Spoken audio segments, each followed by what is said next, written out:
ओम श्री शक्ति नमः। ओम श्री शक्ति नमः। ओम श्री शक्ति नमः। अट्ठतृतीयोऽध्यायम्। राजा शंतनु गंगा और भीष्म के पूर्व जन्म की कथा। ऋषिगण बोले, हे सूर्य हे अनग, यद्यपि आपने परम तेजस्वी व्यास तथा सत्यवती के जन्म की कथा विस्तार पूर्वक कही, तथापि हम लोगों के चित्त में एक बड़ी भारी शंका बनी हुई है। हे धर्मज्ञ, हे अनग, वह शंका आपके कहने पर भी दूर नहीं हो रही है। व्यास जी के कल्याण में माता जो सत्यवती नाम से जानी जाती थी, वे धर्मात्मा राजा शंतनु को कैसे प्राप्त हुए? कुल तथा आसन से हीन उस निषाद कन्या का पूर्व कुल में उत्पन्न उन धर्मात्मा राजा ने स्वयं कैसे वरण कर लिया? आप कृपा करके हम लोगों को यह भी बतलाइए कि राजा शंतनु की पहली पत्नी कौन थी? वसु के अंश से उत्पन्न मेघावी भीष्म उनके पुत्र कैसे हुए? हे सूर्य जी, आप ये पहले ही कह चुके हैं कि सत्यवती के वीर पुत्र चित्रांगद को अमित तेज वाले भीष्म ने राजा बनाया था, और वीर चित्रांगद के मारे जाने पर उसके अनुज तथा सत्यवती के पुत्र विशिष्ट वीर्य को उन्होंने राजा बनाया। रूप संपन्न तथा ज्येष्ठ पुत्र धर्मात्मा भीष्म के रहते हुए विशिष्ट वीर्य ने राज्य कैसे किया, और सब कुछ जानते हुए भी भीष्म ने उन्हें राज्य पर कैसे स्थापित किया? विशिष्ट वीर्य के मरने पर अत्यंत दुखित माता सत्यवती ने अपनी दोनों पुत्र वधुओं से दो गोलक पुत्र कैसे उत्पन्न कराए? उन सुंदर सत्यवती ने उस समय ज्येष्ठ पुत्र भीष्म को राजा क्यों नहीं बनाया, और उन पराक्रमी भीष्म ने अपना विवाह क्यों नहीं किया? अमित तेजस्वी बड़े भाई व्यास जी ने ऐसा धर्म क्यों किया जो कि उन्होंने योग द्वारा दो पुत्र उत्पन्न किए? पुराणों के रचयिता व्यास मुनि ने धर्मज्ञ होते हुए भी ऐसा कार्य क्यों किया? हे सूर्य, क्या यही वेदों से अनुमोदित शिष्टाचार है? हे मेघाविन, आप व्यास जी के शिष्य हैं, इसीलिए आप हमारी इन सभी शंकाओं का समाधान करने में समर्थ हैं। हम सभी इस धर्म क्षेत्र में इन प्रश्नों के उत्तर सुनने को उत्सुक हो रहे हैं। सूर्य बोले, हे मुनियों, इक्ष्वाकुकुल में महाभीष नाम के एक सत्यवादी धर्मात्मा और चक्रवर्ती राजा उत्पन्न हुए, ऐसा कहा जाता है। उन बुद्धिमान राजा ने हजारों अश्वमेध तथा सैकड़ों वाजपेय यज्ञ करके इंद्र को संतुष्ट किया और स्वर्ग प्राप्त किया था। एक बार राजा महाभीष परम लोक गए। वहाँ प्रजापति की सेवा के लिए सभी देवता आए थे। उस समय देव नदी गंगा जी भी ब्रह्मा जी की सेवा में उपस्थित थी। उस समय तीव्रगामी पवन के उनका वस्त्र उड़ा दिया। सभी देवता अपना सिर नीचा किए उन्हें बिना देखे खड़े रहे, किंतु राजा महाभीष निशंक भाव से उनकी ओर देखते रह गए। उन गंगा नदी ने भी राजा को अपने पर प्रेमासक्त जाना। उन दोनों को इस प्रकार मुग्ध देखकर ब्रह्मा जी क्रोधित हो गए और कोपाविष्ट होकर शीघ्र ही उन दोनों को शाप दे दिया। हे राजन, मनुष्य लोक में आपका जन्म होगा। वहाँ जब आप अधिक पुण्य इकट्ठा कर लोगे तब पुण्य स्वर्ग लोक में आओगे। गंगा को महाभीष राजा पर प्रेमासक्त जानकर ब्रह्मा जी ने उन्हें गंगा को भी उसी प्रकार शाप दे दिया। इस प्रकार वे दोनों दुखी मन से ब्रह्मा जी के पाप से शीघ्र ही चले गए। राजा अपने मन में सोचने लगे कि इस मृत्यु लोक में कौन ऐसे राजा हैं जो धर्मपरायण हैं। ऐसा विचार कर उन्होंने पूर्ववंशीय महाराज प्रतीप को ही पिता बनाने का निश्चय कर लिया। इसी बीच आठों वसु अपनी स्त्री के साथ विहार करते हुए शिवशासी महर्षि वशिष्ठ के आश्रम पर आ पहुँचे। उन पुटु आदि वसुओं में गौ नामक एक श्रेष्ठ वसु थे। उनकी पत्नी ने नंदिनी गौ को देखकर अपने पति से पूछा कि यह सुंदर गाय किसकी है? गौ ने उससे कहा यह सुंदरी सुनो, यह महर्षि वशिष्ठ जी की गाय है। इस गाय का दूध स्त्री या पुरुष जो कोई भी पीता है उसकी आयु 10,000 वर्ष की हो जाती है और उसका यौवन सर्वदा बना रहता है। यह सुनकर उस सुंदरी स्त्री ने कहा, मृत्यु लोक में मेरी एक सखी है।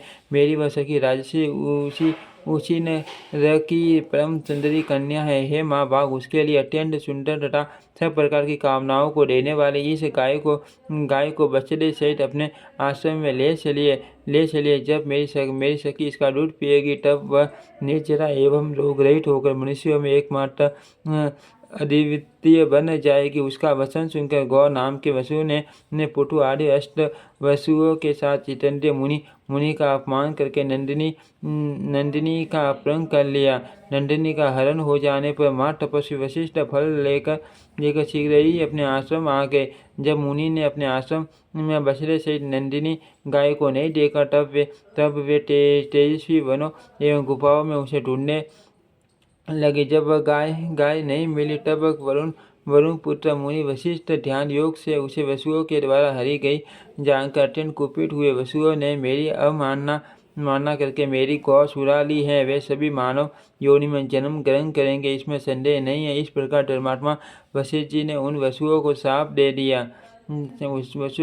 दिया। यह सुनकर वे सभी वसु खीन मनस और दुखी तो हो गए और वहां से चले दिए। हमें शाप दे दिया गया है, ये जानकर वे ऋषि वशिष्ठ के पास पहुँचे और उन्हें प्रसन्न करते हुए वे सभी वसु उनके शरणागत हो गए। तब धर्मात्मा मुनि वशिष्ठ ने उन सामने खड़े वसुओं को देखकर कहा, आप लोगों में से 60 वसु एक वर्ष के अंतराल से ही शाप से मुक्त हो जाएंगे, परंतु जिसने मेरी प्रिय सहसा नंदिनी का अपहरण किया है, वह गौ नामक वसु मनुष्य शरीर में बहुत दिनों तक रहेगा।